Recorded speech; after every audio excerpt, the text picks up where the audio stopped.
E você vê, por exemplo, que a geração atual tem muito mais tecnologia, mas por conta de ter essa dopamina barata, de ficar no TikTok o dia inteiro, é uma geração que tem acesso a muito mais coisa, mas ao mesmo tempo é muito menos curiosa pra descobrir. Sim, e daí, agora falando de novo, tomara, meu Deus, que eu não seja cancelado.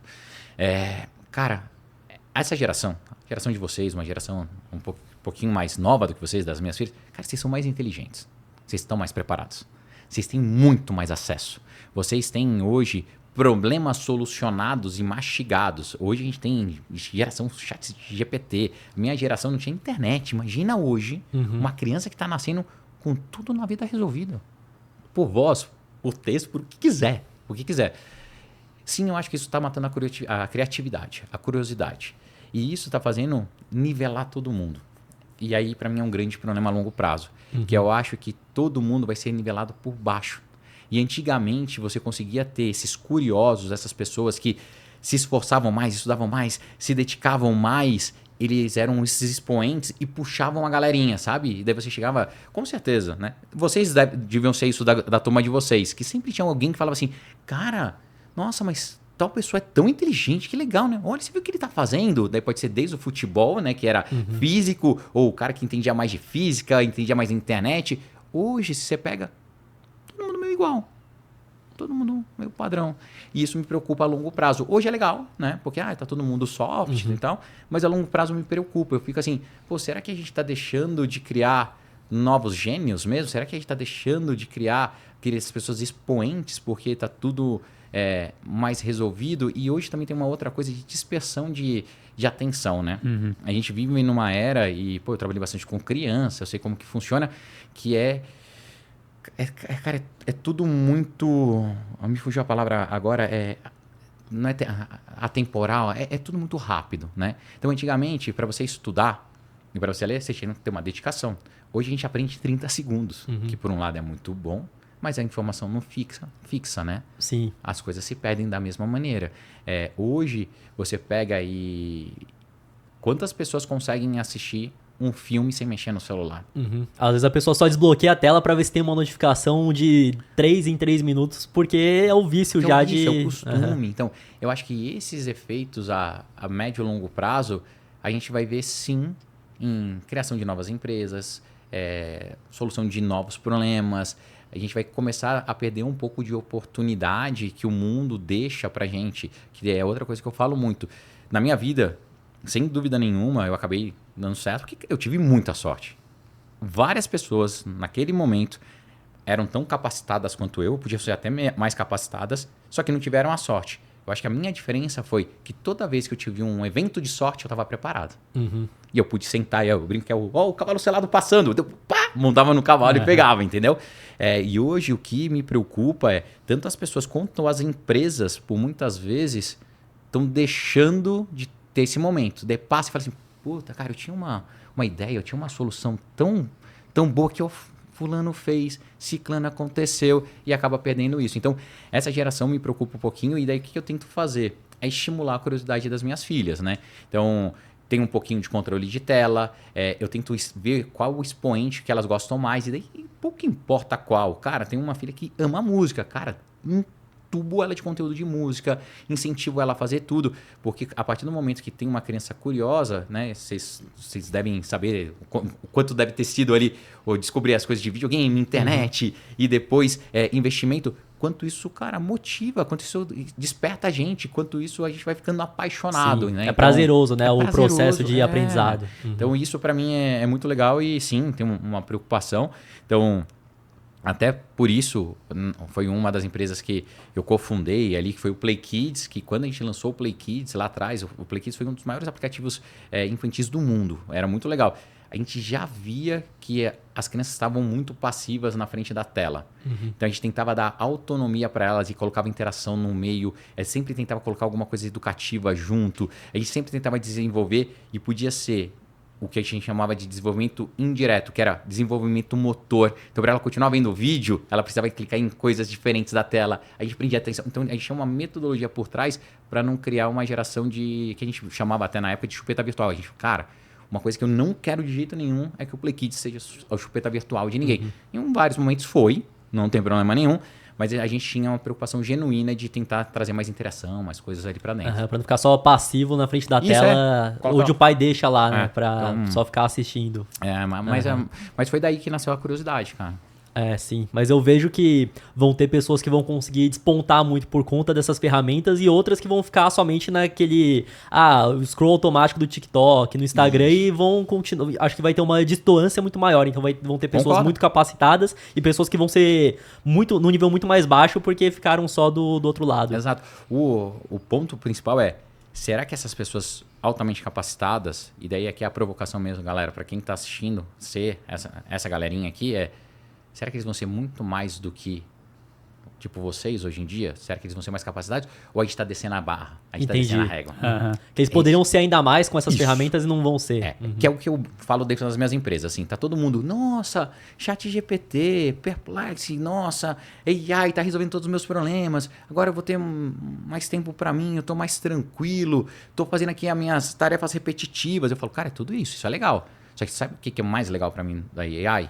Um cara que é um designer ter superpoderes agora e programar. O cara que é designer ali, agora ele consegue criar o próprio protótipo dele e ganha tempo e ele ganha um superpoder. O cara que era desenvolvedor e não sabia fazer um círculo num papel, hoje ele pega, vai lá no ChatGPT e consegue fazer o design do app dele ou consegue fazer o design do site. Então, se as pessoas começarem a entender e pensar que nunca tivemos num momento de tecnologia tão fera para você criar superpoderes de fato, eu fico desesperado. Realmente, Meu Deus. Porque vai ter a pessoa que vai pensar, não, eu quero ter mais tempo agora, então eu vou conseguir fazer o que eu já fazia antes, só que mais rápido. Exato. E vai ter o outro que vai pensar, não, eu consigo fazer agora um leque muito mais absurdo de coisas que eu não sou especialista até então com a inteligência artificial, né? Então...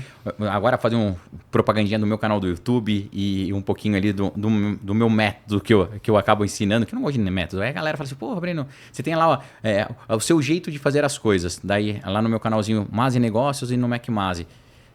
A tecnologia da minha época que a gente estava contando ali, ela evoluía num pace, né? Então, assim, cara, do carro para charrete, né? Da charrete para o carro, foram não sei quantos anos. Depois a gente teve a parte da prensa. Quando veio o jornal, a gente conseguiu distribuir comunicação para todo mundo. Depois a gente teve a parte da internet, daí o celular, o smartphone que pegou, fez tudo isso.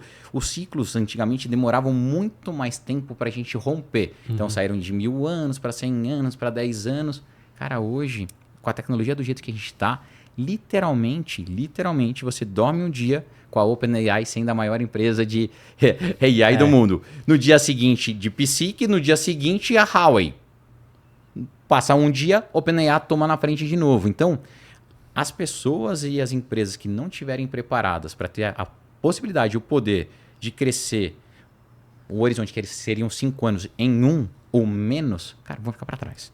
Com certeza vão ser engolidas aí pelas que sabem usar. Exato. Então é isso que eu tento ali ensinar e mostrar, baseado nos meus, quase a idade de vocês, 20 anos de experiência empreendendo. Eu falo, pô, eu tô ficando muito velho, cara. É muito doido isso. De vez em quando a gente não enxerga, né? Daí eu chego assim e falo, cara, os meninos são muito novinhos, cara. Olha, eu tô e eu já não me achando tão novo assim. E eu chego aqui e falo, nossa, eu não tô tão novo assim mais. Eu falei, cara, como não, cara? Não, mas a gente tá mais perto dos 30 do que dos 20 já, né? Então. Ah, não, para com isso, cara. 30? 26 pro 30, né? 26 pro 20, então... Então, ó, vocês são matemáticos, vocês sabem. O quanto está esticando a longevidade ou a vida do humano? A gente até tem discussões, né? Falando assim, pô, será que o planeta vai comportar?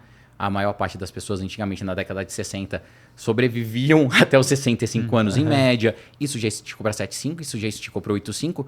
Quantas pessoas hoje vocês já conhecem que passaram dos 90? Muitas. Bem provável que vocês estejam indo para uma era de 110. Olha só, pode ser que sim, verdade. Ainda mais se comer minimamente decente ali, fazer um exercício físico para manter os músculos. Exato, ainda, né? tecnologia. Depois quem me seguir nas redes sociais lá no Mac vai ver o tanto que eu já mudei, cara. Fisicamente, e não tô falando, bonito é impossível, né? Daí não é só se eu fizesse, se eu nascesse de novo. Mas, cara, a tecnologia ajudou em emagrecimento, bem-estar, a saúde. Então, assim, quando você fala, eu tô muito mais perto dos 30, cara, hoje em dia você vai viver 3 vezes mais. Então, assim, eu não estou ainda preocupado com isso, porque eu acho que eu não cheguei na minha curva de decadência. Sabe quando a gente vai lá nas empresas, aquela curva, cara, eu não tô no meu topo ainda, eu tô voando. Tanto é que a minha brincadeira hoje em dia, lá no meu canalzinho do YouTube, eu falo assim, mas é afina, eu quero chegar aos meus 45 melhor do que meus 20. E a gente consegue. Então, relaxa, minha. Mas não tinha parado pra pensar, não, que dá pra ver até uns 110, 120, realmente. Eu né? garanto, a gente pode fazer aposta aqui. Eu garanto, eu quero estar senil, tudo, mas é bem provável que a minha geração de 80, a gente consiga chegar perto dos 100. Vocês são 2000, é isso? 99, né? Praticamente 2000. 2000. 120. Vai por mim. As minhas filhas, 120 e pouquinho. O INSS não vai comportar tudo isso. Já não comporta, né? Esquece. Cara, eu não sei nem quem acredita nisso. Imagina, mais. Se aposenta com 65, vive até os 110, 120. Esse é o problema. As pessoas têm que começar a mudar e entender. E de novo, uma das coisas que eu também falo lá para os meus mentorados é dinheiro, tempo e saúde. Você tem que tomar cuidado. São coisas que, uma vez desperdiçadas, não voltam. Sim. É difícil. É difícil. E é aquilo, o dinheiro, fui lá, desperdicei, mas eu sou bom em alguma coisa, eu consigo gerar mais. Agora, tempo não. Tempo que não. passou. Saúde não. Sim. Por mais dinheiro que a gente possa ter, cara, o tempo é escasso. São só as 24 horas. Agora, a gente está comprando tempo através de saúde, né? Então, eu estico a minha vida, mas tem coisas que a gente não consegue comprar. Um exemplo que eu dou, tem um monte de amigo que fala, cara, Breno, você tá no auge, cara, você tá louco, porque você se aposentou com 40 e não sei o que. Eu falei, cara, simples assim. Eu tenho 3 filhos. Eu olhei, falei, criei coisas, pode não ter sido bilionárias, tal, né? Tem as empresas que são bilionárias, mas você tem uma participação pequenininha e tal, mas não enfia bilhão no bolso. Tudo. Eu falei, cara, será que precisa? Será que é isso mesmo? E eu comecei a olhar, e eu lembro, como se fosse hoje, eu li um artigo que falava da dedicação e tempo das crianças com os pais. Que até os 18 anos, as crianças passam, geralmente, 90% do seu tempo com os pais. Depois dos 18, vira 10. A minha filha estava fazendo 13 anos. E eu comecei assim, a olhar, cara, eu perdi 13 anos da minha filha, onde eu teria 90% do tempo com ela. Quanto tempo que eu tive com ela de verdade? Fui lá no Fotos do iPhone, comecei a olhar dos aniversários dela, quantos eu estava com ela. E de 13, eu estava em 5. E eu falei, cara, tem basicamente 5 anos para eu tentar aproveitar minha filha. Senão, eu vou ter só 10% do tempo dela. E quando chegar nesse tempo, eu vou ter o quê? 100% do tempo para mim? Pô, não é isso que eu quero. Entendi. Então vamos dar uma invertida aqui. Puxa um pouco para eu estar mais dedicado à família. Consigo... Homem parado também não ficar maluco, né? Então continua ajudando as empresas, mentorando, fazendo. Voltei aqui pro iFood, tudo. Mas hoje com um balanço ali de dedicação e principalmente tomando energia deste momento da família. Para daí quando as minhas meninas... E daí se você for fazer conta, é pouco tempo até. A minha mais nova tem 11 agora. Vão ser mais 7 anos. No ciclo de 7 eu vou estar com 49. Cara, eu posso voltar e dedicar 100% do meu conhecimento em novas empresas, fazer as coisas. Quantos multimilionários não começaram as empresas e criaram empresas com 49, 50, 52, 55 anos? E o que eu vejo também dessa geração é que muitos ficam... Talvez uma narrativa que foi vendida, não. Que você tem que ter tempo pra você logo de cara, que você não pode ficar tranquilo. Só que a real é que quem é jovem ainda, eu vejo que a melhor alocação que ele pode ter no tempo dele é em construir alguma coisa, em trabalhar de verdade. Perfeito. É exatamente isso. Tudo tem sua hora e seu tempo. Eu só posso tomar essa decisão porque camelei 25 anos, cara. Eu destruí, e é muito louco hoje. Tem a galera, não, banheira de gelo e não sei o que, tal, eu vou, malho, bababá, eu vou empreender. Essa galera sim existe. Essa galera sou eu. Essa galera é a galera que já construiu. Hoje, sim, eu posso mostrar a minha rotina, que eu acordo 5h30, vou pra academia. Primeiro gosto de ler 20 minutos, daí vou pra academia, volto. Banheira de gelo eu ainda não acredito nisso. Eu tenho um pouco de... Mas vou daqui a pouco entrar na banheira de gelo também, tal. Não tem problema. Quem tá começando, cara, é 95% força, dedicação, erro, 5% de inspiração por um bom período. Então, se você vê, cara... Para eu ter sucesso, eu tive que sim abdicar um pouco da minha família, sim abdicar um pouco da minha saúde, sim abdicar dos meus cabelos todos. Eu engordei pra caramba. Porque era um negócio de dedicação máxima. Foi exatamente o que você falou. Naquele momento, o meu tempo, o que eu poderia tirar de melhor proveito, o melhor lucro, era fazer isso. Depois que você conquista um pouco, você começa a fazer o balance. E isso daí depende, né? Tem empreendedor que consegue sucesso com 2 anos, tem empreendedor com 8 meses, tem um empreendedor com 20 anos. Não tem problema. Mas aí também tem uma outra coisa que a nossa geração atual tem um problema que é sempre o comparar, né? Que é uma outra coisa também que eu comecei a aprender depois de velho e eu tento ensinar pra galera. A gente tem que parar de olhar o próximo, sabe? Quanto vale o nosso tempo, a nossa saúde mesmo. Qual que é esse valor monetário? Tem pessoas que vão achar que é 10 milhões de reais, tem pessoas que vão achar que é 30, tem pessoas que vão achar que é 100, tem pessoas que vão achar que é bilhão. E tudo bem, mas a gente tem que ter um target. Que a partir desse target você começa a fazer o balance. Enquanto você não tem um target, ou você não se dedica tanto piamente forte, porque não tem a meta, né? Você vai levando meio que na barriga, vai fazendo as coisas e tal. E muitas vezes quando você chega nesse primeiro target, você fala, cara, eu acho que dá para ir um pouco mais. E daí você segue. Então, esse pedaço é o que eu tento mostrar para a molecada. Então, é muito louco. Todas as minhas empresas, eu nasci, criava elas, falo assim, quais são os targets para os 3 primeiros anos, quanto eu preciso chegar e eu vou vender. Que é o fechamento de ciclo. Tenho que vender. Podia até esticar, porque a gente fala, não está no momento certo, agora a gente pode fazer e tal. Mas tinha que ter objetivos muito claros para a gente buscar o sucesso, senão as coisas... né? Você levava Você vai deixando mais e não coloca a meta bem estabelecida. Exato. Então, isso era importante. Que eu vejo muitos jovens hoje que, por exemplo, tinha um colega nosso que é programador. Aí ele estava trabalhando em banco X. Aí o Matheus comentou, não, tem um outro banco, que a gente não vai citar o nome aqui, que tem um outro cara que a gente conhece, que trabalhou lá, que recebeu um bônus muito bom. Ele, mas aquele banco não tem horário para sair. Aí o próprio Matheus questionou esse colega, falou o seguinte, mas calma lá, você é novo ainda, você não tem filho, você não tem esposa, você não tem nada. Você vai chegar em casa e você vai ficar fazendo o que de noite? Vai jogar LOL, vai entrar no Discord, então é melhor que você construa alguma coisa agora pra depois você ter essa opção. Exato. Porque quem não construir agora não vai ter opção depois. Perfeito. Hoje, a galera... E de novo, o momento que a gente passou, né? Eu tento não falar o nome, porque eu não sei se hoje em dia os algoritmos bloqueiam. Mas pode falar assim, tá... Cara, o momento da pandemia ele atrapalhou muito a cultura da empresa e atrapalhou muito esse olhar. Não de uma forma errada, tá? Porque a pandemia também me fez refletir muita coisa. Foi um momento importante que a gente passou, que a gente tem que olhar. Ao mesmo tempo, eu acho que dispersou muito. Sabe a história do pêndulo? Que primeiro estava muito lá, sem dúvida nenhuma. Todo mundo dentro do escritório, trancado, tal. A pandemia fez bater do outro lado e a gente está muito preso ali. O que eu acho que a gente tem que saber tirar o melhor proveito desse pêndulo. E na minha opinião algumas empresas, tá? Cara, para mim não existe nada melhor do que home office para determinadas empresas. Tecnologia, cara, tem que ser home office. O cara não precisa estar lá. Hoje é tudo, cara, plataforma, ferramenta, a gente tem tracking, a gente consegue fazer um monte de coisa. Deixa os meninos online, não tem problema, tal. Só que essas pessoas, elas precisam ter o comprometimento, a cultura, como se estivesse no escritório e trabalhando. Daí a dica que eu dou no fundo do coração para vocês, não seja um meio. Seja expoente. Se tá todo mundo trabalhando 6 horas e fazendo 1 hora de almoço e enrolando mais 1 hora, cara, seja diferente. Trabalhe um pouquinho a mais. E não é pra... eu tô gerando um valor só pro dono da empresa. Esquece isso. Você tá gerando pra você. Você vai ser expoente. Você vai aprender mais rápido.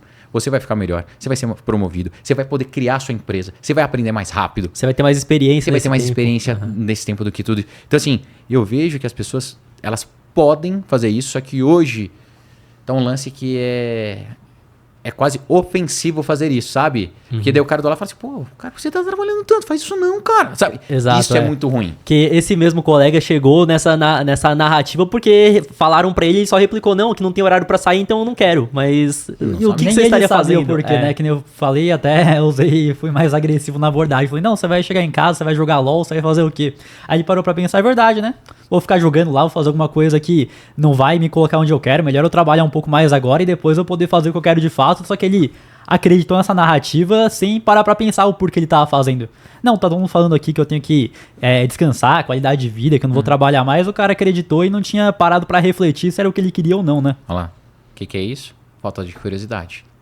É a falta do senso crítico. De se questionar mesmo. É a falta do cara pegar e olhar hoje e ver por que tem tanta fake news. Que a pessoa não entra mais no discernimento. Isso é verdadeiro ou não? Sabe? Tico, Teco, balança aí, conecta as coisas, cara. Será? A galera tá muito mais preocupada em share, ganhar palma, fazer do que realmente consumir. E para você que quer comprar criptomoedas ou investir no exterior, a parceira aqui do podcast é a Quantifury, corretora internacional 100% taxa zero, e fazendo seu primeiro investimento equivalente a $50, você ainda ganha uma recompensa em Bitcoin. É só escanear o QR Code que tá aqui na tela ou clicar no link da descrição.